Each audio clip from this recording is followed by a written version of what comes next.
Assalamualaikum warahmatullahi wabarakatuh.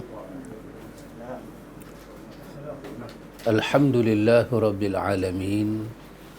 Wassalatu wassalamu ala ashrafil anbiya'i wal mursalin nabiyina Muhammadin wa ala alihi wa sahbihi ajma'in. Allahumma ati nafsi taqwaha wa zakkiha anta khairu man zakkaha anta waliyuha wa maulaha. Amin Allahumma amin. Amma ba'du.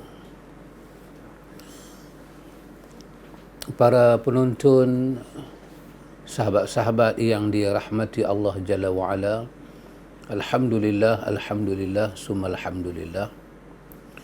Dengan limpah kurnia Allah Ta'ala, kita dapat bertemu semula dalam temu janji kita setiap Sabtu malam minggu.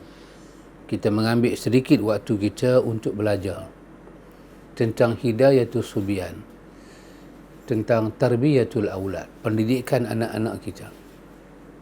Apakah yang Allah Ta'ala fardukan kepada kita?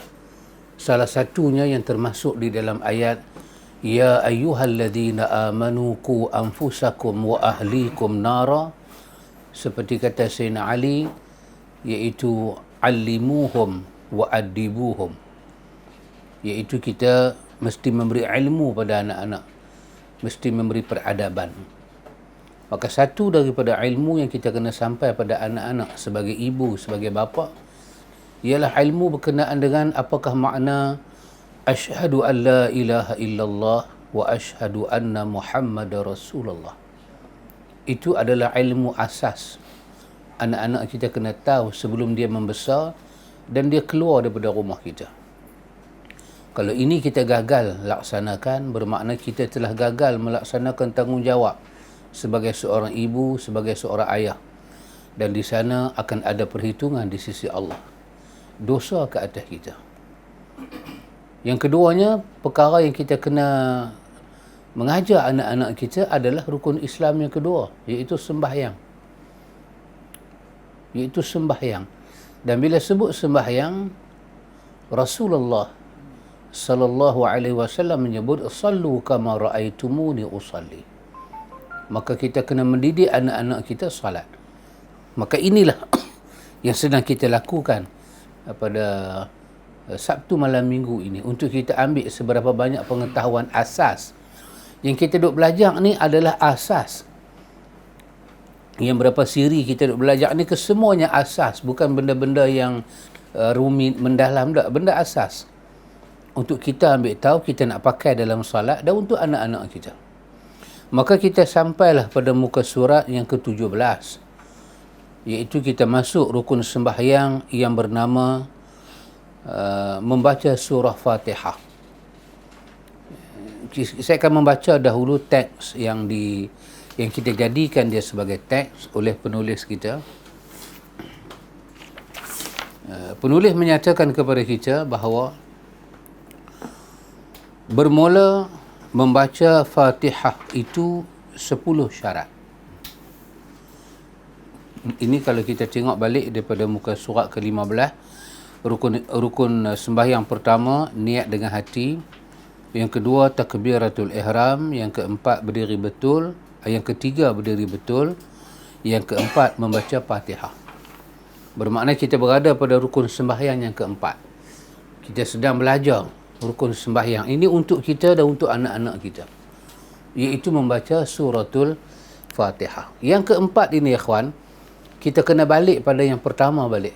Apa makna sembahyang, bahasa dan istilah, apa makna niat, apa makna berdiri di hadapan Allah untuk sembahyang, dan apa makna takbiratul ihram. Maka sampai ke sini, iaitu membaca suratul Fatihah. Suratul Fatihah tidak dibaca dengan sembrono, kerana dia kalam Allah. Penulis kata, iaitu 10 syarat. Kita kena lihat kepada perkara-perkara ini. Pertama, penulis kata dibaca akan dia dengan bahasa Arab. Daripada awal lagi, Bismillahirrahmanirrahim. Alhamdulillahi Rabbil Alamin dibaca dalam bahasa Arab, tak mau terjemahan. Keduanya dengan tertib antara segala kalimahnya. Setiap kalimah itu, setiap kalimah, kalau mazhab yang menyatakan bismillah daripada Fatihah, so kita kena start daripada bismillah. Bismillahirrahmanirrahim. Kena tertib. Kita baca Bismillahirrahmanirrahim, tak boleh. Tertib. Tertib kalimah bermakna tertib huruf. Huruf apa duduk depan, bunyi dia dengar, baris dia dengar. Bismillahirrahmanirrahim. Tertib itu berlaku. Itu yang kedua. Yang ketiga, penulis kata dengan mualat padanya, berturut-turut. Lepas kita sebut Alhamdulillahi Rabbil Alamin, kita nak sambung Ar-Rahmanir Rahim, dia kena mualat. Dia tak mau ayat pertama dengan ayat kedua diputuskan oleh satu diam yang panjang yang tak ada pasal. Mualat itu termasuk rukun dalam membaca Fatihah. Pasal itu tengah-tengah tu jangan dipisahkan dengan apa-apa. Kenapa nak dipisah? Maka dia dalam fiqh dia panggil perkataan ajnabi. Kalimah ajnabi bermakna satu kalimah asing yang tak ada kena mengena dengan bacaan itu. Maka dia tak boleh duduk tengah. Dia tak boleh duduk tengah. Katalah kita baca Ar-Rahmanir Rahim, nak sambung Maliki Yaumiddin, kita terbersin Ar-Rahmanir Rahim. Hakim, kita bersin, kita nak kata Alhamdulillah. Maka tak afdal kita kata Alhamdulillah tu, sebab dia menjadi kalimah ajnabi yang memutuskan ketertib kemuwalatan bacaan. Maka masa kita membaca Fatihah, jangan ada kita kita memutuskan mualat, perturutan baca itu dengan apa-apa, dengan zikir ke, istighfar ke, diam yang lama ke, yang tak ada pasal, yang tak ada sebab. Yang keempat, penulis kata memelihara akan segala hurufnya daripada makhrajnya, iaitu 141 huruf. Jika tiada alif pada Malik, yang ini tak masuk, panjang pada Maliki Yaumiddin tak masuk, 114 huruf. Dan tiada dikira, dihisap pula segala huruf syaddahnya, huruf tasydid dia. Yang tu tak masuk. Huruf kosong sahaja. Dalam Fatihah itu dia kata ada 141 huruf. Mat tak masuk, musyaddat ni tak masuk. Huruf-huruf yang bersabdu tak masuk. Kalau kira itu dia akan jadi lebih. Maka apa yang keempat ni, memelihara. Tengok, memelihara huruf daripada makhraj dia. Kena, masa kita baca Fatihah, kena tadi daripada nombor 1 baca dengan bahasa Arab, baca dengan tertib, baca dengan mualat, dan baca yang keempat dengan jaga huruf dia, makhraj dia. Dia melibatkan baris dia. Dia melibatkan tanda mati dia, sabdu dia, cara wakaf dia, cara wasal dia. Kesemuanya kena tertib. Kesemuanya kena beradab. Tak boleh sembrono. Alhamdulillahi Rabbil Alamin, Ar-Rahmanir Rahim. Tak boleh. Sebab kita wakaf tak memenuhi huruf dia. Huruf nun kena wakaf dengan cara nun, mim diwakaf, dimatikan dengan cara mim. Kesemua itu termasuk dalam rukun. Andai kata ini tak jaga, maka dianggap Fatihah itu tak sah. Maka bila kita rokok sahaja, kita habis baca Fatihah dengan tak ikut syarat-syarat ni, kita baca surah. Habis baca surah, kita rokok sahaja. Bila rokok sahaja, batal Fatihah. Batal Fatihah, batal sembahyang. Tak sah Fatihah, batal sembahyang. Pasal itu dijaga huruf dia. Yang kelimanya, memelihara segala tasydidnya yang 14 tempat. Dan maka mentakhfif ia akan satu tasydid daripadanya dengan sengajanya, lagi diketahui akan haramnya dan mengubah ia akan maknanya dengan dia, maka batal sembahyangnya. Yang kelima ni apa dia? Yang kelima ni apa? Iaitu dia takhfif. Dia melakukan peringanan. Khafif ringan. Tempat sabdu, dia baca macam tak ada sabdu, dia ringankan. Dia buat itu dengan sengaja. Dengan sengaja. Contoh apa dia? Contoh macam bacaan kita, bacaan Bismillahirrahman. Bismillahirrahman. Hirra. Bacaan dia hirra. Ha tu masuk dalam ra, atas ra tu ada sabdu. Lepas tu ra tu hidup balik. Rahman. Bismillahirrahmanirrahim. Dia baca dengan ringan. Bismillah. Dia baca Bismillahirrahmanirrahim. Dia tak tekan sabdu tu. Nyatakan sabdunya ada pada ra.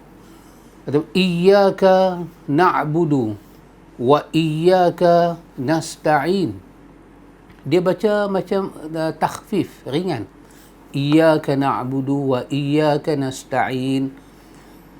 Dia baca itu dengan sengaja. Dengan sengaja membawa makna, dia tahu kata peranan sabdu itu mewakili huruf. Dan dia tahu kata hukum dia haram buat lagu tu. Dan dia tahu kata hak bacaan lagu ni boleh ubah makna. Bermakna dia ada ilmu yang cukup. Ketika dia buat lagu tu, maka batal lah bacaan Fatihah dia. Bila batal Fatihah dia, dia rokok sahaja. Sembahyang dia batal terus.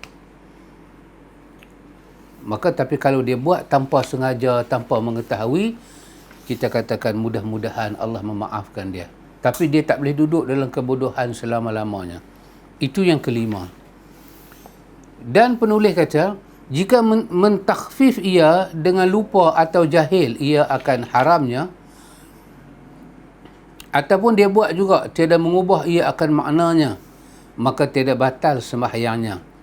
Tetapi batal bacaannya jua. Maka wajib mengulang akan dia dengan betulnya dahulu daripada turunnya kepada rokoknya. Maka jika tiada, maka batal sembahyangnya dengan turunnya kepada rokoknya. Subhanallah ikhwan. Kalam Allah ni jangan dimain-mainkan dalam solat. Luar solat pun tak boleh main, dalam pun tak boleh main. Kita baca dengan fokus. Kita baca dengan kita menguasai dia. Kalau dia buat itu, dia tak tahu hukum. Dia terbaca iyyaka na'budu wa iyyaka nasta'in. Macam tak tahu hukum. Waladda. Dia baca waladda. Dal. Dia baca biasa. Dia baca waladdallin. Dia tak menghidupkan peranan sabdu itu. Kalau dia buat benda ni dengan dia jahil dan dia tak tahu kata hukum tu haram dan taklah sampai mengubah makna, maka sembahyang dia tak batal terus, tapi dia kena ulang balik baca Fatihah. Nak ulang macam mana ya ikhwan kalau dia memang tak tahu? Maka kerana itu kena ambil tahu. Maka penulis kata di manakah tempat yang dikira batal? Dalam tempoh dia baca Fatihah tu, dia baca Fatihah silap. Tempoh dia baca tu tak batal sembahyang. Sebab memang itu tempat baca berdiri.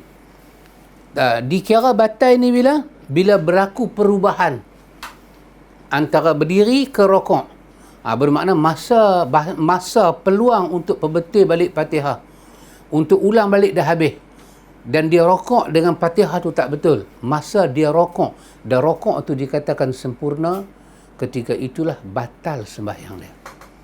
Tempoh dalam sembahyang dia baca Fatihah tu dia tersilap, tempoh tu boleh ulang balik, boleh perbetul balik, tak dianggap batal lagi. Masa rokok itu dikira batal. Batal bacaan Fatihah, batallah sembahyang dia.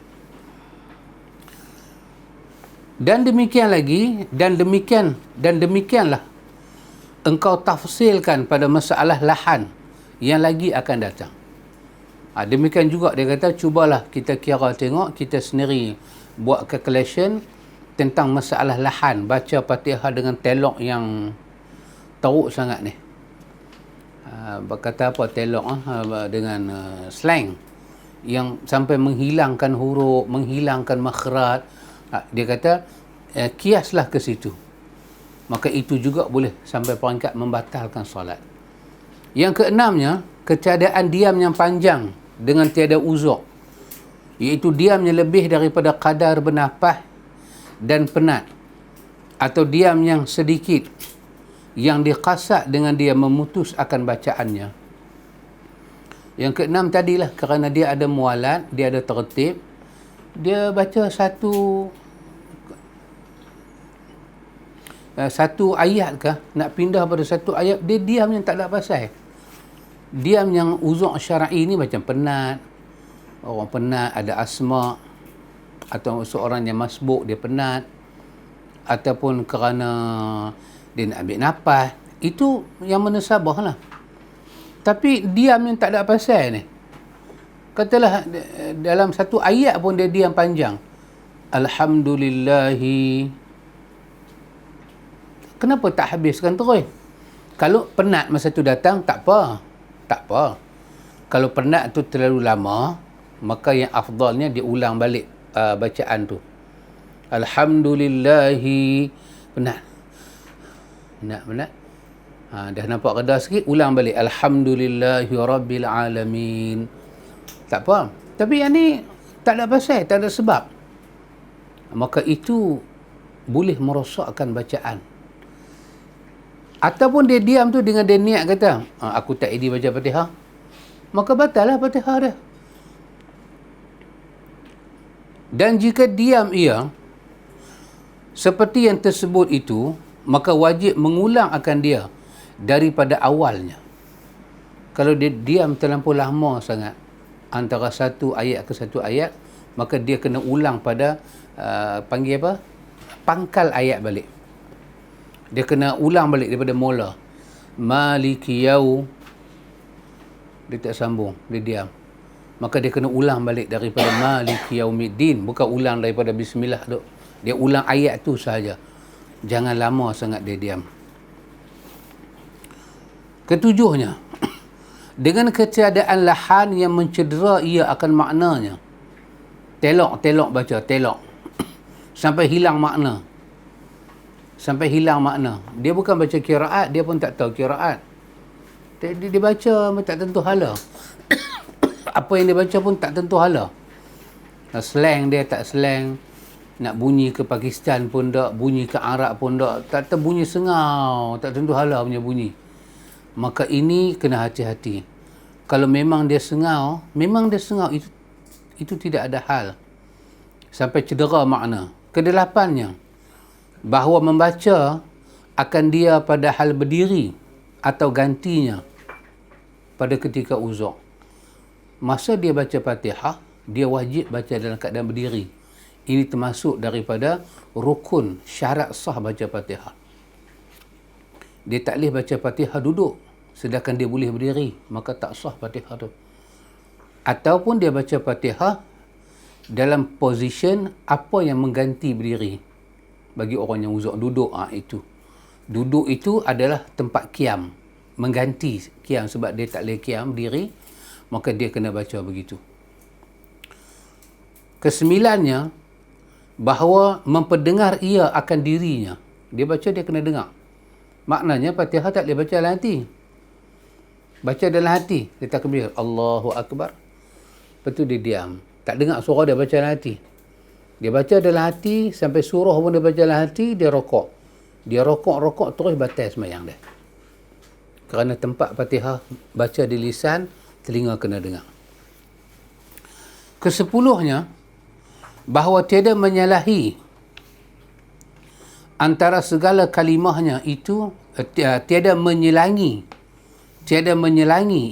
antara segala kalimahnya itu oleh zikir yang ajnabi, yang tiada takluk ia dengan sembahyang. Dia tak boleh bermasuk apa-apa zikir tengah-tengah duk baca Fatihah tu yang tak ada kaitan, yang tidak ada pergantungan, tak ada hubungan dengan sembahyang. Maka zikir itu dipanggil ajnabi. Macam tengah-tengah sembahyang dia gelatah.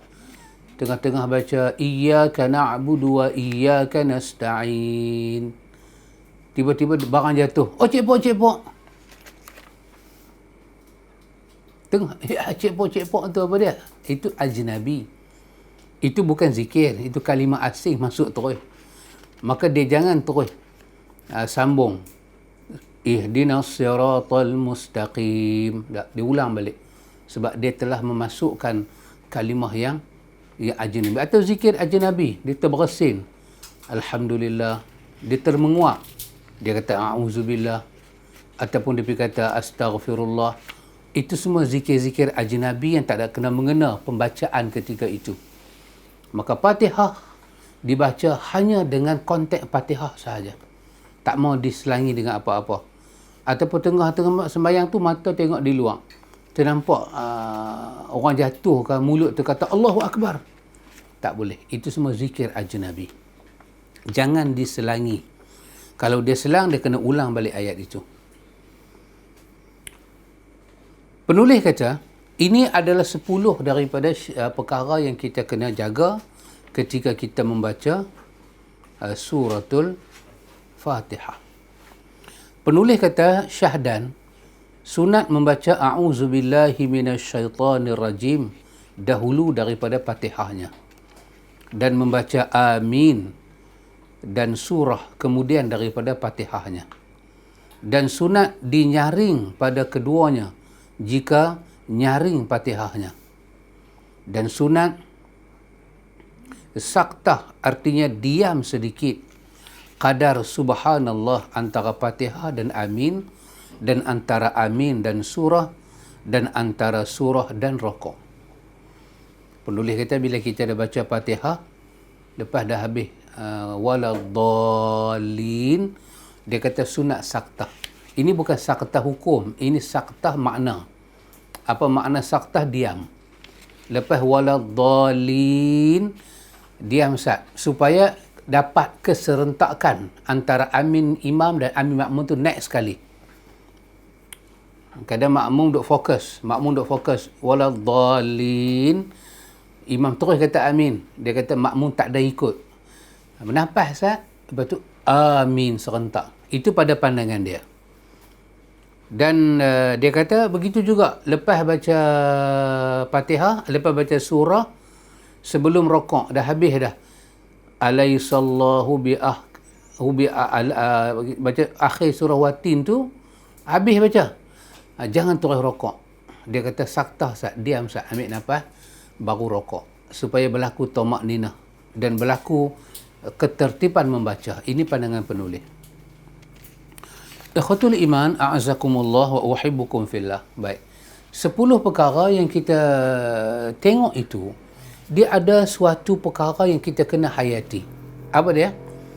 Bahawa start daripada takbir lagi, Allahu Akbar, nama kata solat, kita diminta bawa hati budi kita.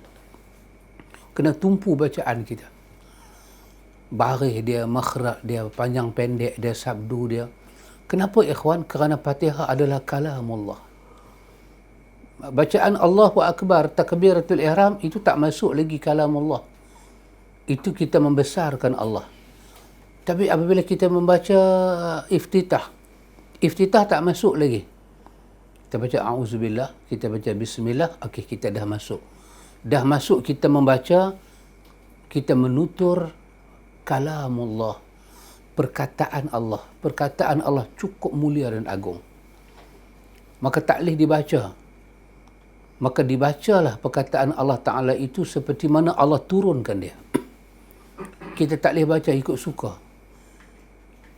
So, Fatihah salat dan mengajak kita pada fasa yang pertama, bagaimana kita berinteraksi dengan Al-Quran. Kebesaran kalam Allah itu dijaga. Jangan sampai ada satu huruf yang kita tak perasan. Tengok kita diajak fokus, kita diajak prihatin, kita diajak peka dengan sekeliling. Baca Bismillahirrahmanirrahim, kita dengar. Jangan orang dengar kita baca, kita sampai tak dengar kita baca dan kita tak tahu salah di mana. Kita dengar. Kita sembahyang sendiri, sembahyang sunat, Mulut baca, telinga kita dengar. Yang maksud dengar tu apa dia? Dengar setiap huruf yang keluar daripada mulut kita, betul baris dia, betul sabdu dia, dan betul tempat berhenti dia. Telinga dengar. Kita menyaksikan bacaan kita. Kenapa? Kerana yang kita baca itu adalah semulia-mulia perkataan. Fa inna khairal hadithi kitabullah. Kerana sebaik-baik perkataan adalah kalamullah. Dan itulah cara orang beriman salat. Nabi kita Muhammad sallallahu alaihi wasallam, ikhwan, satu hari dalam riwayat Bukhari, seorang sahabat yang bernama Abi Sa'id Al-Mu'alla. Abi Sa'id Al-Mu'alla kata, dia kata, kuntu usalli fil masjidi. Jadi aku semayang dalam masjid. Pada'ani Rasulullah sallallahu alaihi wasallam. Nabi panggil aku duduk semayang. Mungkin dia masuk masjid, dia buat tahiyat kot. Nabi panggil dia kata, falam ajibhu. Aku buat tak tahu, aku tak jawab. Aku semayang. Dah habis dah semayang. Aku kata kat Nabi, aku kata, ya Rasulullah, inni kuntu usalli. Ya Rasulullah, saya semayang. Nabi kata kat dia, Nabi kata, alam yaqulillah. Nabi kata, tidakkah Allah Ta'ala telah berfirman, ya ayyuhalladzina amanu istajibu lillahi walirrasuli iza da'akum. Tidakkah Allah Ta'ala telah berfirman, wahai orang-orang yang beriman, penuhilah panggilan Allah dan Rasul apabila Allah dan Rasul memanggil kamu. Penuhi. Tidakkah ada ayat ni? Hang tak tahu kah? Yang panggil hang tu aku, dan semayang yang hang lakukan itu semayang sunat. Tidakkah ada ayat Quran kata, kau kena batalkan semayang tu, kena jawab. Maknanya dia tak tahulah. Nabi bacakan ayat tu. Kata Abi Sa'id Al-Mu'alla, dia kata, Nabi kata kat aku, Nabi kata, la u'allimuka suratan hiya a'zamu suwar fil Quran qabla an takhruja minal masjid. Nabi kata, tolong bagi ingat kat aku, sebelum hang keluar daripada masjid ni, aku nak ajak kepada hang satu surah yang paling agung dalam Quran. Dia kata, bila sampai masa nak keluar, dia kata, summa akhadha biyadi. Maka Nabi pegang tangan dia. Maka bila dah nak keluar semua, dia kata kat Nabi, dia peringat Nabi balik, tidakkah Rasulullah kata nak ajak kepada saya satu surah yang paling a'zam, paling besar dalam Al-Quran? Nabi kata betul. Nabi kata alhamdulillahi rabbil alamin hiya sab'ul mathani wal Qur'anil azim allazi utituhu. Ini hadis Bukhari. Nabi kata surah a'zam, surahnya paling besar dalam Quran. Nabi kata dia bermula dengan alhamdulillahi rabbil alamin, dan dia adalah sab'ul mathani, iaitu alhamdulillahi rabbil alamin. Fatihah itu dipanggil sab'ul mathani, iaitu sab'ul mathani. Al-mathani bermakna puji-pujian. 7 pujian yang diulang, memuji Allah Ta'ala diulang dalam suratul Fatihah. Dan dia adalah wal Qur'anil azim, dia adalah sebiji Al-Quran, alladhi utituhu, yang telah diturunkan Allah kepada aku. Maka hadis ini, ikhwan, hadis Bukhari ini bagi tahu pada kita betapa agungnya, betapa besarnya kedudukan suratul Fatihah. Jadi yang kita baca dalam Fatihah semayang tu, kita membaca apa, ikhwan? Kita membaca a'zamu suwar. Suwar bermakna plural daripada surah. Sebesar-besar surah-surah.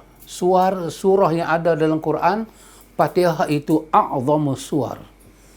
Dia sebesar-besar, seagung-agungnya kita baca. Jadi melihat itu, melihat yang kita katakan ini, dan melihat balik dengan syarat yang kita lihat dalam kitab fiqh tadi, bermakna dia sangat ekpa. Perkara yang cukup mulia, cukup besar, cukup agung, tak boleh dibaca dalam keadaan yang itu. Pernahkah kita sebagai ibu dan bapa mendengar bacaan Fatihah anak-anak kita? Macam mana dia baca sembahyang? Sebab kita punya konteks pembacaan kita ini adalah hidayatul subyan. Dan pernahkah kita dengar sendiri bacaan Fatihah kita? Pernah tak kita jumpa kawan-kawan kita yang kita rasa dia lebihlah ilmu Quran dari kita? Han dengar asal aku baca. Dan masa kita suruh dia dengar kita baca tu, jangan abang kat dia. Han dengar asal aku baca Fatihah, tak? Kata kat dia, hang tolong dengar asal aku nak baca kalamullah. Yang kalamullah ini a'zamu suar fil Quran. Dia sebesar-besar surah dalam Quran. Aku nak baca ni. Yang dia dipanggil dengan sab'ul mathani. 7 pujian yang diulang-ulang. Kau dengar asal aku baca? Kalau aku baca depan hang pun belum betul lagi, macam manalah aku nak bawa bacaan ni menghadap Tuhan? Malu aku. Pernah tak kita buat lagu tu, ikhwan? Ataupun memang kita semayang, baca je lah. Tak ada siapa pernah buat endorsement bacaan kita. Tengok dalam riwayat disebut kepada kita. Juga disebut dalam riwayat ini disebut pada kita, ikhwan, berkenaan dengan Nabi kita Muhammad sallallahu alaihi wasallam, ikhwan. Nabi kata kepada isteri dia yang bernama Khadijah binti Khuwailid. Nabi kata, "Inni idza khalawtu wahdi sami'tu nida'a wa qad wallahi khashitu an akuna hadza amra." Nabi kata, kalau aku duduk seorang-seorang ni, aku dengar satu suara lah duk panggil aku. Sungguh, Nabi kata, demi Allah, aku cukup takut dengan perkara ni. Tu Khadijah memberi nasihat dan panduan kepada Nabi. Maka Khadijah minta seseorang membawa Nabi jumpa dengan Waraqah bin Naufal. Seorang yang dipanggil dengan Ya Atiq. Khadijah panggil seorang Atiq. Khadijah kata, wahai Atiq, tolonglah bawa Muhammad ini kepada izhab ma'a Muhammad ila Waraqah. Tolonglah bawa Muhammad ini berjumpa dengan Waraqah. Pergi jumpa Waraqah. Dan Nabi cerita pada Waraqah yang diteman dengan seorang yang mendapat gelaran Atiq. Atiq ni siapa dia, ikhwan? Atiq ni adalah gelarannya Khadijah panggil pada Abu Bakar As-Siddiq. Ya Atiq. Bawalah jumpa dengan Waraqah. So, Nabi ceritalah kepada Waraqah. Nabi kita bila Nabi duduk seorang-seorang, iza khalautu wahdi sami'atu nida'a khalfi ya Muhammad, ya Muhammad. Nabi kata, fa antaliqa hariban fil ardi. Bila aku dengar seorang ni duk panggil aku Muhammad, Muhammad, aku lari sungguh. Maka Waraqah kata dekat Nabi, Waraqah kata, la taf'al, lain kali jangan lari. Iza ataka fathbut hatta tasma'u ma yaqulu. Lain kali kalau kamu dengar seorang ni panggil pada kamu, kamu jangan lari. Kamu duduk situ bertahan sampai habis dia nak kata apa kat engkau. Kemudian summa atini fa akhbarani. Lepas tu hamai kat aku lain, hang cerita balik. Waraqah, Nabi ambil perkataan Waraqah, tiba-tiba Nabi duduk. Falamma khala nadahu. Nabi duduk seorang-seorang, Nabi dengar suara tu. Suara tu suara Jibril. Lepas turun Iqra bismi rabbikal ladzi khalaq, Jibril mai ziarah Nabi lagi nak menurunkan wahyu. Maka Jibril mai. Jibril panggil, ya Muhammad. Nabi bertahan, tapi Nabi takut dah. Nabi bertahan. Sampailah Nabi dengar perkataan ini. Ya Muhammad, qul bismillahirrahmanirrahim. Alhamdulillahi rabbil alamin. Sampai waladhdallin. Jibril kata, qul la ilaha illallah. Lepas tu habis. Barulah Nabi lari. Lari tu terus pergi cari Waraqah. Nabi cerita balik. Nabi kata, Waraqah, aku dah duduk dah sampai akhir. Dan yang ni aku dengar. Dia mai kat aku lagi, dia panggil nama aku, lepas tu dia suruh aku baca ni. Bismillahirrahmanirrahim. Baca Fatihah sampai habis. Bila Waraqah dengar benda ni, Waraqah kata, abshir, summa abshir. Gembiralah engkau Muhammad, gembiralah engkau. Fa ana asyhadu annaka alladhi basyara bihi Isa bin Maryam. Aku menjadi saksi sesungguhnya engkaulah orang yang disampaikan berita gembira oleh Isa bin Maryam. Wa annaka ala mithlu namusu Musa. Apa yang jadi pada engkau ini sama dengan apa yang turun kepada Musa, namus, malaikat yang pernah turun kepada Musa. Kalau begitu, wa annaka nabiyul mursal. Aku menyatakan bahawa engkaulah nabi yang diutuskan. Wa annaka sawfa tu'maru bil jihadi ba'da yaumika haza. Kamu selepas ini Muhammad akan turun lagi ayat yang berat-berat yang sampai pada peringkat kamu akan diperintah dengan berjihad selepas ini. Waraqah kata sepatah, wa in yudrikni zalika la ujahidanna ma'aka. Kalalah umur aku panjang Muhammad, aku akan berjihad bersungguh-sungguh dengan engkau. Tapi tak dan, Waraqah mati awal. Kisah itu menunjukkan kepada kita, ikhwan, bilakah surah Fatihah itu turun dan bagaimana kedudukan dia turun. Bila surah ini turun pada Nabi, Nabi duduk dalam keadaan ketakutan. Satu, dengan momen dia turun. Kedua, dengan isi pada suratul Fatihah itu, sab'ul mathani,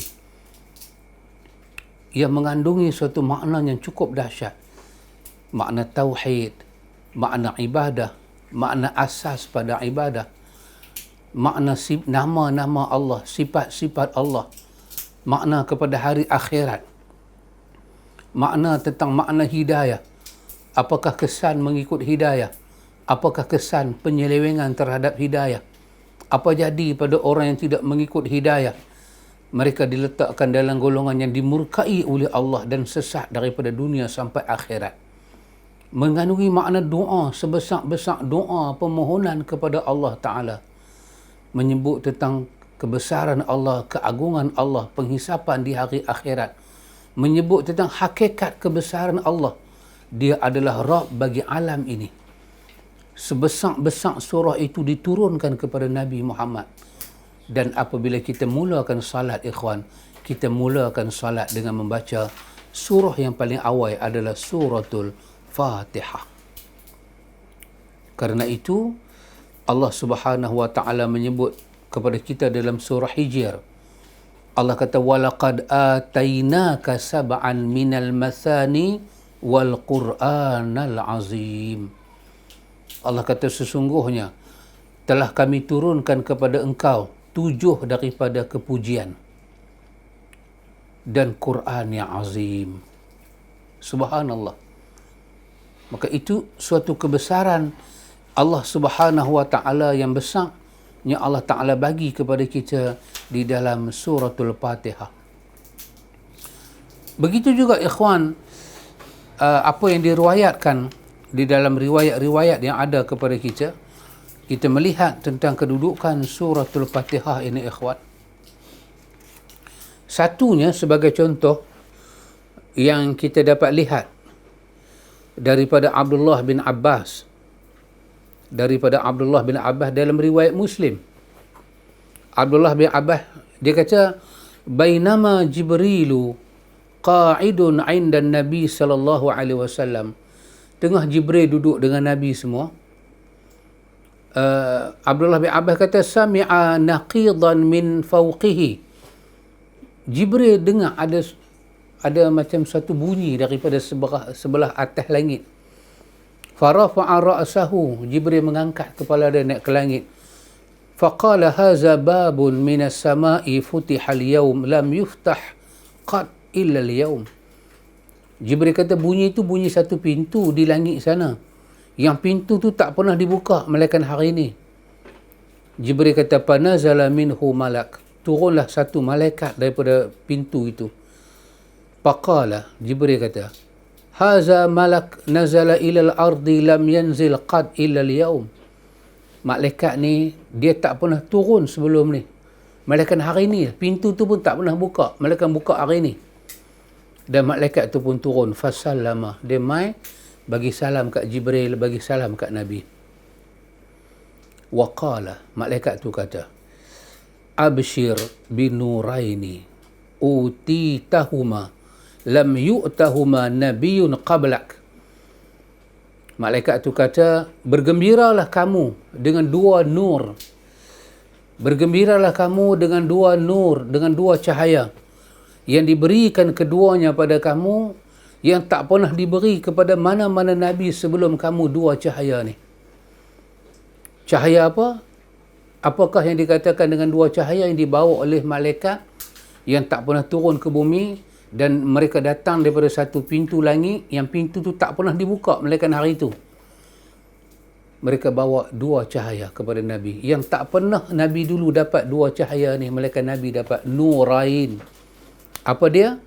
Dia kata Fatihatul Kitab wa khawatim suratul Baqarah, iaitu dua cahaya itu diturunkan suratul Fatihah dan ayat akhir daripada suratul Baqarah, penutup.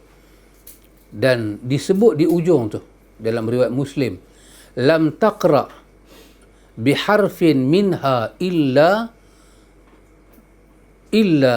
a'taituhu.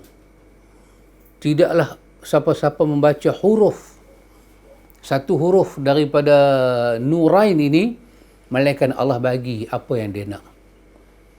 Itulah keistimewaan yang ada dalam suratul Fatihah. Dan para ulama kita menyebut, ikhwan, diriwayatkan daripada para ulama tafsir kita menyebut, mereka menyebut tentang satu kejadian yang berlaku, disebut di dalam masanya disebut dalam riwayat Abi Daud daripada hadis Syaiban, daripada Mansur, daripada Imam Mujahid. Diriwayatkan satu perkara, iaitu anna iblis la'natullah ranna arba'a ranat, bahawa iblis laknat Allah ke atasnya, dia pernah teriak, riau, menjerit kurang-kurang 4 kali. Satu, hina lu'in, masa dia kena laknat, dia menjerit kerana dia tahu makna laknat. Yang kedua, hina uhbita minal jannah, ketika dia diusir keluar daripada syurga, masa tu dia menjerit. Yang ketiga, wahina bu'isa Muhammad, ketika Nabi diangkat menjadi Nabi dan Rasul, dia menjerit kerana dia telah terputus usaha nak menyesatkan orang. Dan yang keempat, wahina unzilat Fatihatul Kitab, bila diturunkan sebesar-besar surah, iaitu Fatihatul Kitab. Subhanallah, ikhwan. Itulah kedudukan yang begitu tinggi yang Allah Ta'ala letakkan dalam suratul Fatihah, yang kita baca sebagai rukun salat. Dan kita kena tahu satu benda, ikhwan, suratul Fatihah ni kerana dia istimewa dalam riwayat, dia memiliki keunikan nama yang sangat istimewa. Sebagai contoh, dia dipanggil dengan nama pertama, dia suratul Fatihah, tapi dia dipanggil nama dengan as-salah. Ini seperti yang disebut dalam riwayat dalam hadis Qudsi, hadis Abi Hurairah. Nabi kata, Allah berfirman, Allah kata, qasamtu salah baini wa bainal abdi nisfain. Allah kata, qasamtu salah, aku bahagikan salat itu. Aku bahagikan salat itu di antara aku dan hamba aku dengan dua bahagi. Sedangkan konteks hadis ini ialah membicarakan tentang surah Fatihah, tapi diguna ganti nama kepada suratul Fatihah surah As-Salah. Dalam hadis Qudsi, Allah menamakan Fatihah itu dengan nama salah, sembahyang, kerana dia ekpa dengan makna sembahyang, doa. Di dalamnya ada ihdinas siratal mustaqim, yang Syekhul Islam Ibn Taymiyah kata sebesar-besar doa. Yang kedua, Fatihah dipanggil dengan nama Suratul Hamd kerana melihat permulaannya dan isi dia itu merujuk kepada kepujian pada Allah. Ketiga, Suratul Fatihah dipanggil dengan Fatihatul Kitab. Dia Fatihatul Kitab, Fatihah, pembukaan bagi kitab, permulaan kitab. Walhal kita tahu surah yang pertama turun ke Nabi bukan Fatihah, Iqra. Tapi apabila Quran itu nak disusunkan dengan mendapat endorsement daripada Rasulullah, Fatihah tu duduk depan. Kerana melihat kelebihan yang terkandung dalam dia, dia dipanggil Fatihatul Kitab, permulaan, membuka 113 surah yang lain. Dia dikata permulaan dia. Dia dipanggil dengan nama Ummul Kitab, induk bagi Alkitab. Ini seperti yang disebut oleh ulama seperti Muhammad Ibn Sirin. Mereka menyebut kenapa Ummul Kitab? Kerana dialah menjadi tunjang besar untuk menerangkan segala-galanya. Seolah-olah dia duduk depan, 113 surah di belakang dia, 113 surah di belakang itu sebagai mensyarahkan apa yang ada dalam dia. Dia dipanggil dengan nama Ummul Quran, adalah ibu bacaan. Tadi Ummul Kitab, dia adalah induk kitab. Kitab kita tahulah dalam dia ada hukum hakam, ada apa-apa. Bila Ummul Quran, dia adalah induk bacaan. Bila kita baca Fatihah, besar pembacaan dia. Dan Allah menyebut dengan perkataan wa innahu fi ummil kitab. Sesungguhnya kesemua itu kata Allah ada pada Ummul Kitab. Asal Ummul Kitab ni, nama Ummul Kitab asal dia adalah nama Lauh Mahfuz. Kemudiannya dipindahkan nama itu kepada Fatihah. Dia mempunyai ibu bacaan, dia adalah ibu bagi segala bacaan. Dia dipanggil dengan nama Al-Quranil Azim. Itu berkaitan dengan surah Hijr tadi. Dalam surah Hijr tadi Allah menyebut benda itu. Betapa dia dipanggil dengan nama sab'an minal mathani wal Quranil Azim. Dia adalah Quranil Azim. Fatihah sahaja itu dia layak dipanggil, ni Al-Quran yang besar ini.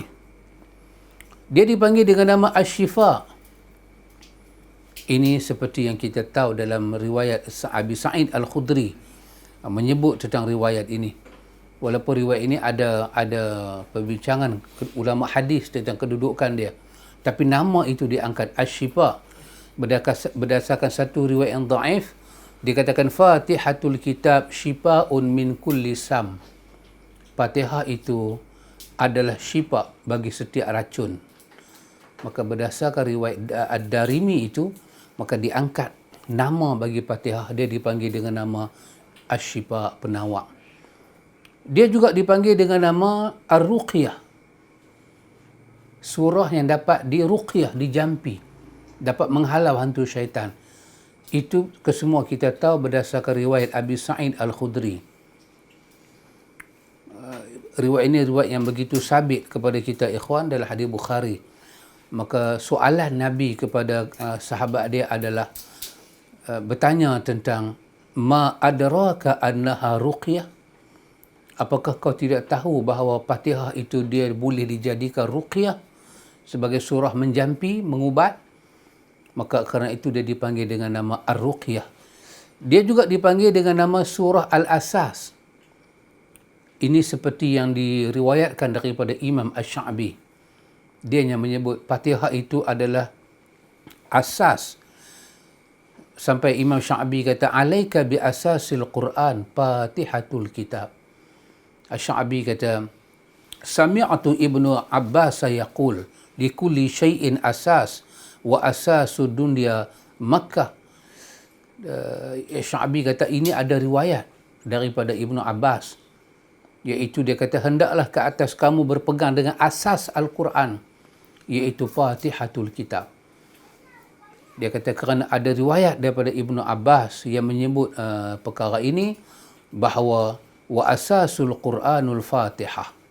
Asas Al-Quran adalah Fatihah. Maka dia dipanggil dengan nama surah Al-Asas.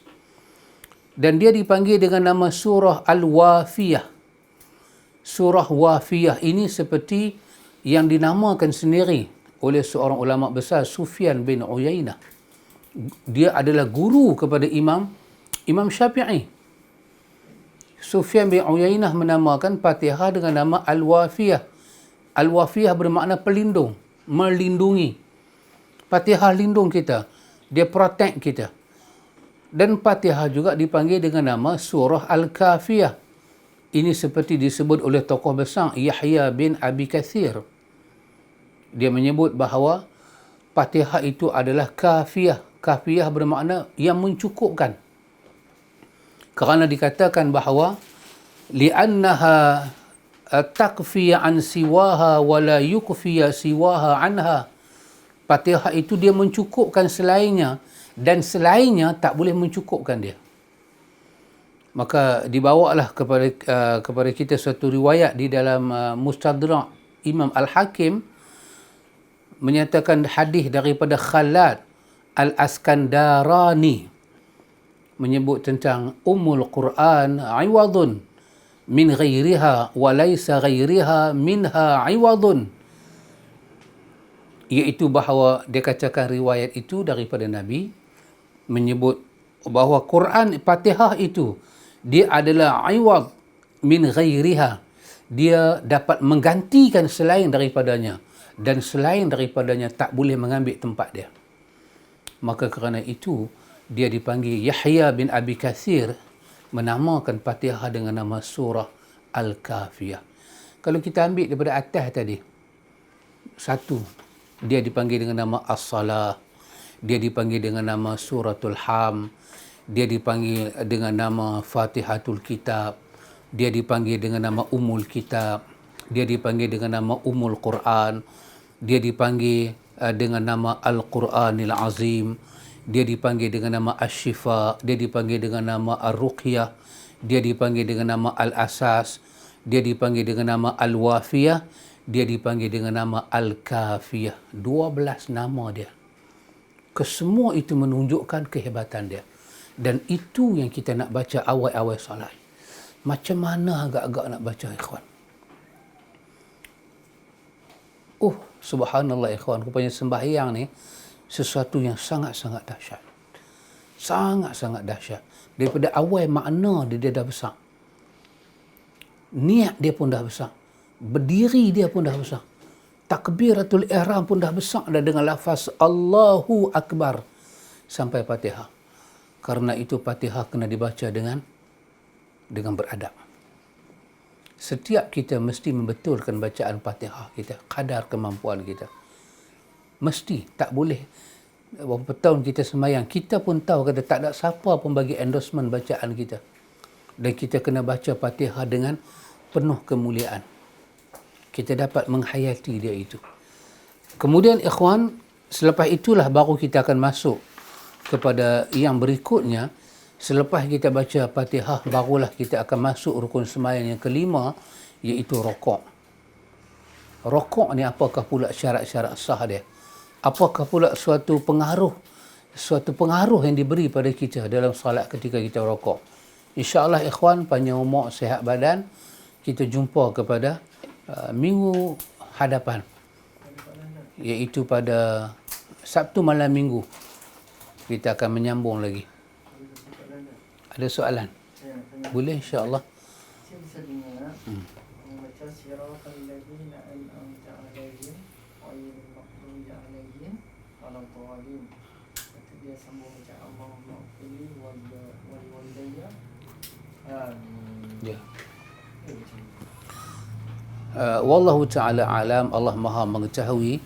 Soalan tanya, lepas kita baca ghairil maghdubi alaihim waladdallin, lepas tu kita baca waladdallin rabbighfirli waliwalidayya, baru kita baca amin.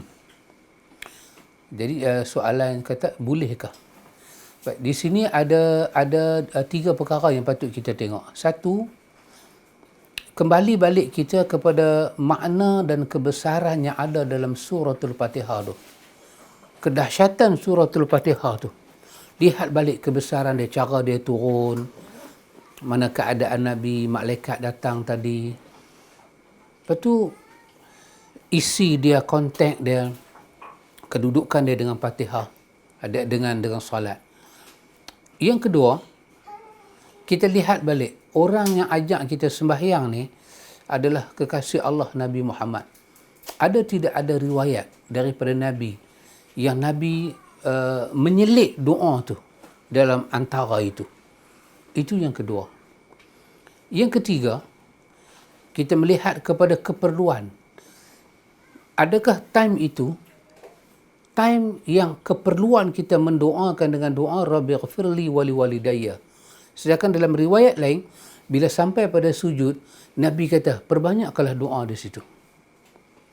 Kalau kita lihat kepada 1, 2, 3 ini, maka kita dapat menjawab. Maka siapa pun bagi petua pada kita, maka tak perlulah kita ikut. Sebab bukan tempat dia pun. Sebab dalam Fatihah telah ada sebesar-besar doa, sedahsyat-dahsyat doa. Dan itulah yang ditutupi dengan amin. Rabbighfirli wali walidayya bermakna kita doa pada mak ayah kita.